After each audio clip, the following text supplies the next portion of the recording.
शक्तियों की कृपा प्राप्त होने के पीछे एक साधक का संयम होता है, कड़ी परीक्षाएं होती हैं। कई अनुभवों से गुजरकर एक साधक को दैवीय कृपाएं प्राप्त होती हैं, सिद्धियां प्राप्त होती हैं।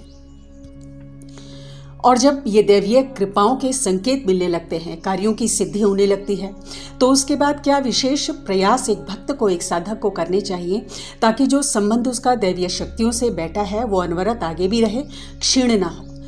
क्योंकि किसी भी लक्ष्य पर पहुंचने के लिए जितने अनवरत प्रयासों की आवश्यकता है, उससे अधिक आवश्यकता है उस स्थिति को बनाए रखने के लिए, उन प्रयासों को आगे भी करते रहने के लिए।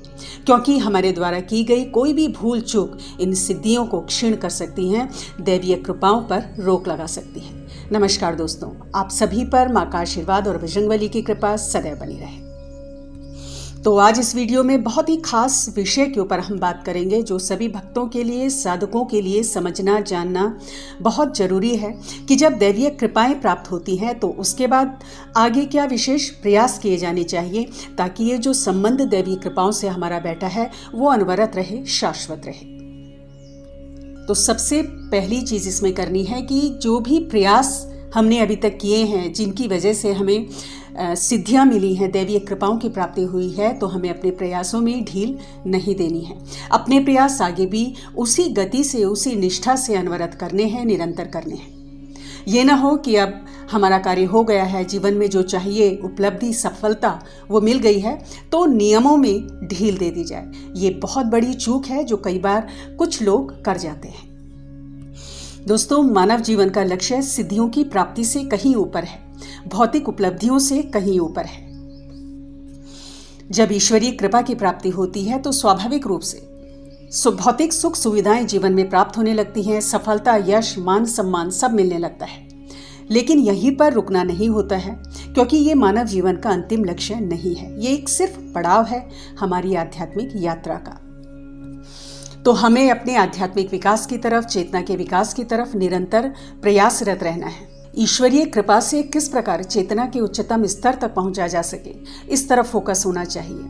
और आध्यात्मिक पथ पर निरंतर अग्रसर होने के लिए अपने इष्ट से, अपने गुरु से मार्गदर्शन की प्रार्थना करनी चाहिए।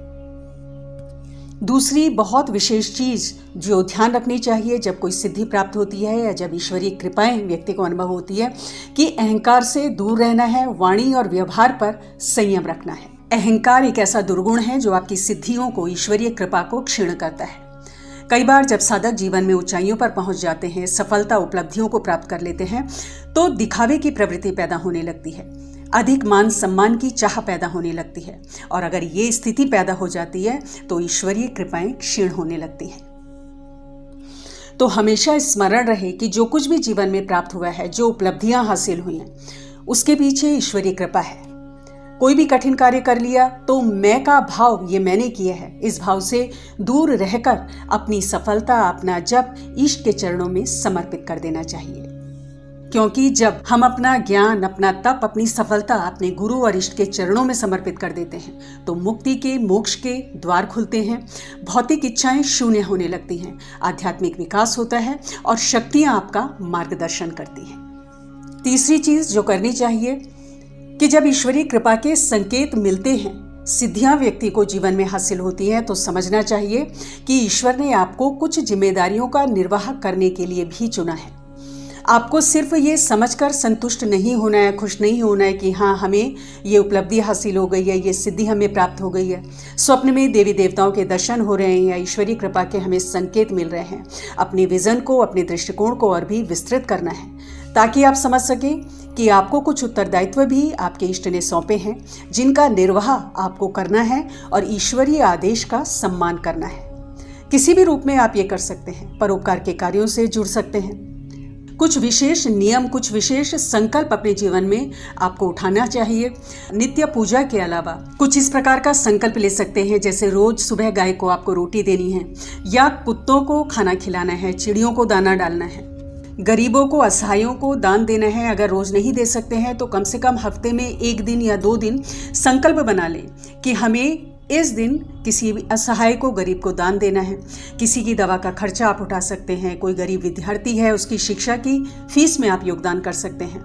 तो अपनी सामर्थ्य अनुसार एक परोपकार का कार्य का संकल्प आपको लेना चाहिए। अगर आप ऐसा करते हैं तो बहुत कृपा आपके ऊपर शक्तियों की होती है, और न सिर्फ ये जन्म बल्कि आने वाले जन्मों जन्म आपके सुधर जाते हैं। चौथी चीज कि हर किसी का सम्मान करना आपको सीखना होगा। समभाव में रहें। जैसा कि मैंने अभी बताया कि अपने व्यवहार और वाणी पर संयम रखें।